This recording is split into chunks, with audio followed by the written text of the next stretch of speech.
ملګرو دا شیناز تاسو ټول به ډېر زیات ښه پیژنئ،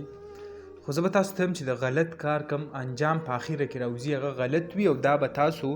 د پښتو کم فنکاران څه چې دي د هغو په اخیره کې چې کم حالات جوړ شوي دي هغه به تاسو وینئ. هغه که د میراوس په شکل کې دي، که د جانداد په شکل کې دي، که د محمد حسین سواتی په شکل کې دي، او ورسره کم دا شیناز دی نه چې بله ورځ کوم یوسف جان انټرویو اخیستې ده او کم خپل حواله بیان کړی دی، نو سړی اریان شي چې آیا لکه د دیو یو دوران و، دونه پیسې به دیو ګټلې، یعنی قطر ته، دوبۍ ته، مختلف کم ملیشیا ملکونو ته دیو به دورې کولې، او دا دورو به دلته په لکاو روپۍ ورته هم میلاوېدلې.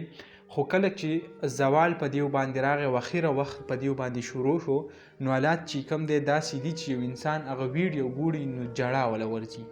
همدغسې شیناز تاسو به کتلی وي د سټیج ډرامو ورسره کم داسې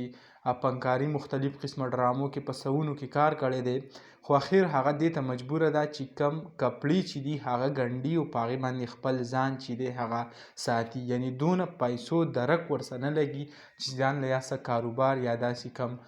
په سکون کومه زندګي چې دا هغه تیر کړي. نو تاسو ټولو هغه خویندو ته وایم کم چې نن سبا ټیک ټاک ته راوتي دي د هغو به هم په اخره کې بیا دقه حل وي لکه څنګه چې د دې پښتو فنکارانو دی. نو دغه کوم معلومات او کومه ویډیو و ما غوښتل چې تاسو سره شریک کم، انشاءالله بل ویډیو کې ملاقات. الله حافظ.